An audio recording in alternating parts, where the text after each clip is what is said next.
어제 윤석열 대통령으로 재가로 김경수 전 지사의 복권이 확정되면서 정치권이 요동치고 있습니다. 민주당의 아버지라는 말까지 나올 정도로 이재명 1극 체제였던 민주당의 쓰나미급 변수가 될 것이냐, 아니면 찻잔 속의 태풍이 될 것이냐, 정치권에 쏟아진 갑론을박을 들어보시겠습니다. 이재명 독주 체제의 하나의 이제 분열 내지는 경쟁 체제 이런 것을 의미한다. 이재명 대표가 혼자 뛰는 것보다는 김동연 현 경기도지사나 김경수 지사, 김부겸 총리, 전 총리 등 대권에 뜻을 두고 있는 분들하고 치열한 경쟁을 하고 거기에서 당원과 국민의 선택을 받는 분이 대통령 후보가 될 것이고, 하필이면 민주당의 전당대회 과정에 복권을 하는 건 뭐 떨떠름하긴 하죠.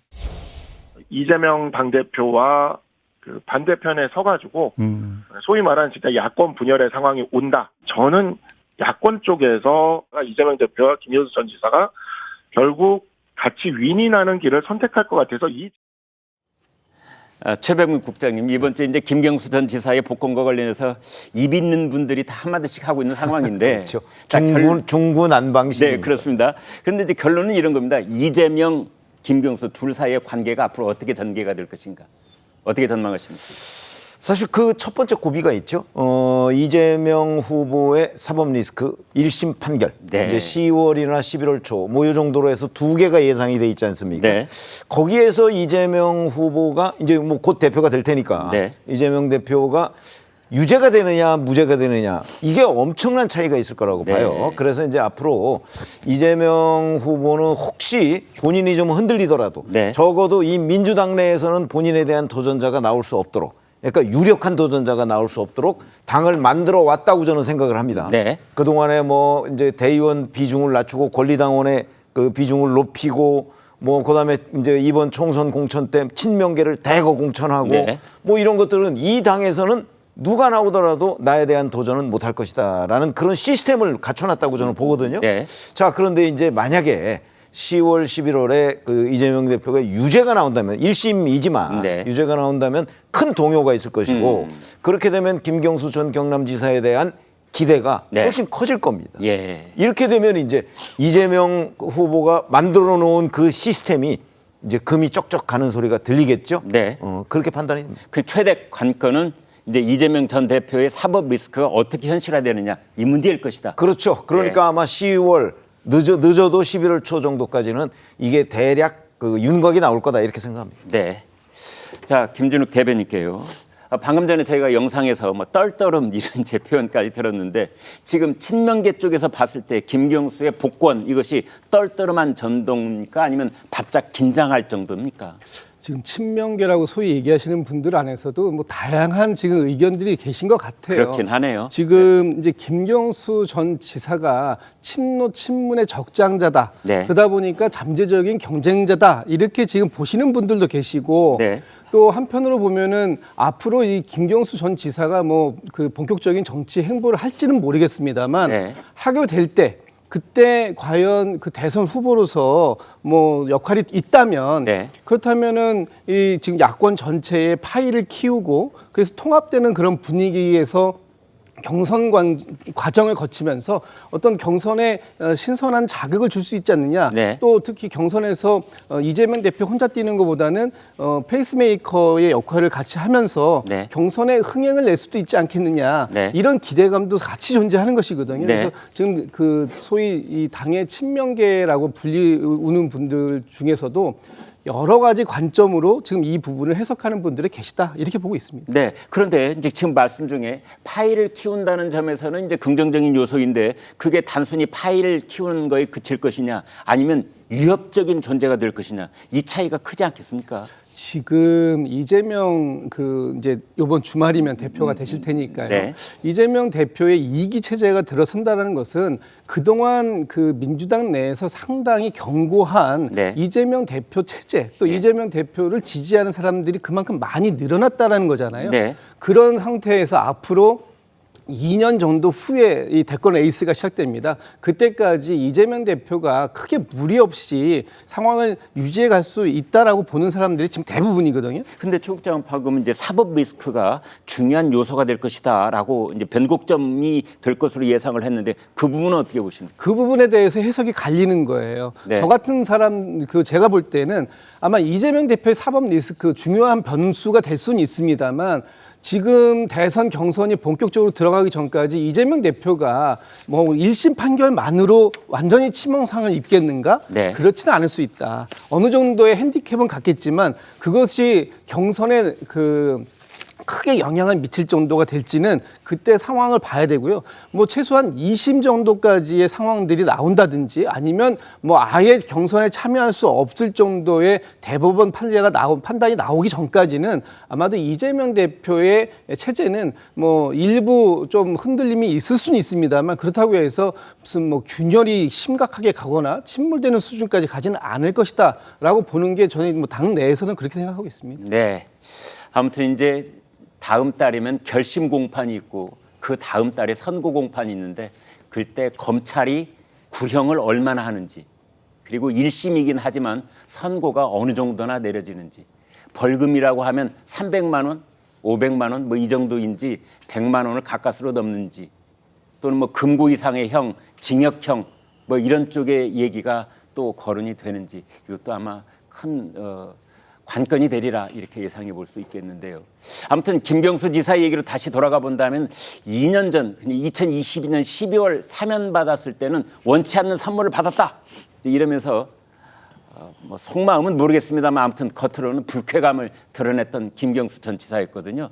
그런데 이번 복권에는 전혀 다른 반응을 보였습니다. 먼저 과거에 나왔던 김경수 전 지사, 이재명 전 대표 목소리부터 들어보겠습니다.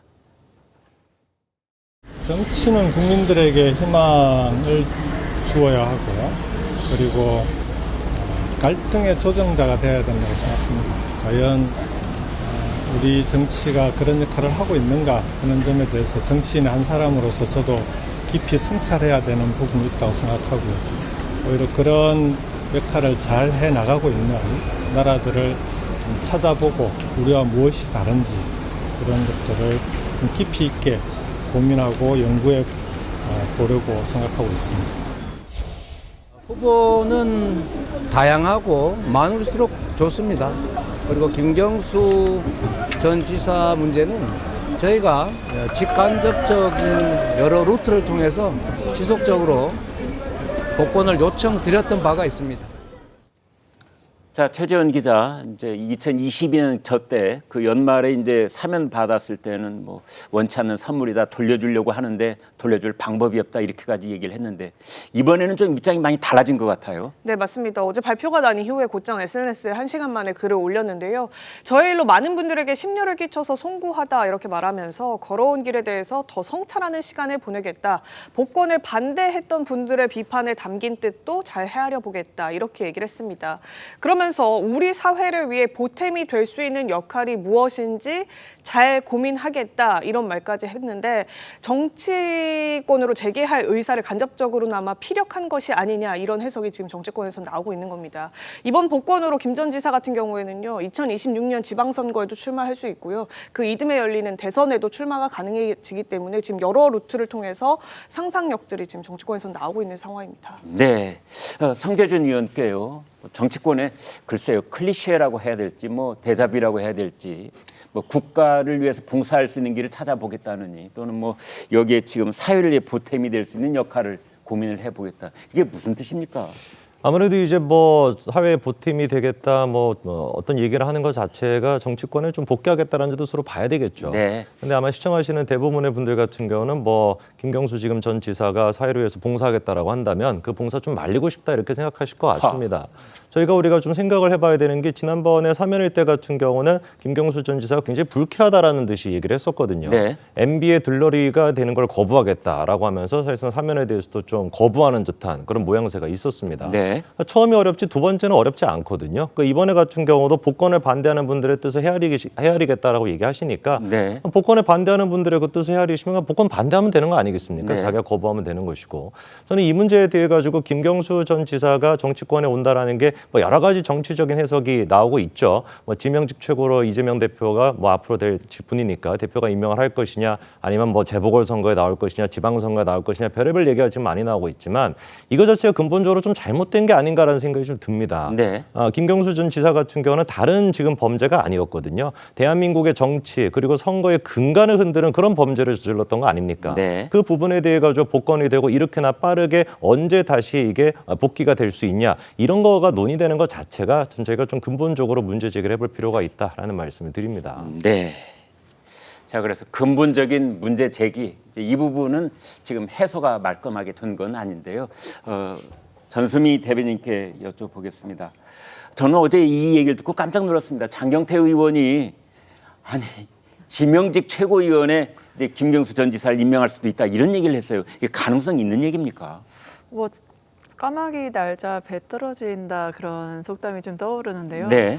장경태 최고위원 같은 경우는 당 내에서 워낙 그 경험이 많고 오랫동안 당을 위해서 좀 봉사를 하고 헌신했던 대표적인 이제 청년 중에 대표 주자입니다. 그런데 여기서 갑자기 김경수를 잡기 위해서 장경태를 한다는 건 뭐 결론부터 말씀드리자면 굉장히 좀 오버스러운 측면이 있고, 저 이미 전국 청년위원장이라던가 각 당내에서 각 중요한 역할을 이제 최고위원까지 맡으시면서 청년 정치인으로서의 민주당의 목소리를 이제 굉장히 큰 포션으로서 대변을 해왔던 그런 위치들, 청년뿐만 아니라 민주당의 미래를 어떻게 만들어갈 것인가를 하나의 중요한 위치에서 그동안 만들어 왔던 만큼, 그렇기 때문에 지금 보니까 장경태 의원이 하나의 최고위원이지만 청년으로서도 민주당의 핵심 인물로서도 굉장히 의미가 있구나라는 평가가 안팎에서 많습니다. 네. 그러한 평가 안에서 이제 지명직 최고에 대한 논의가 나오는 것도 이 사람이 이번에 최고위원까지 했는데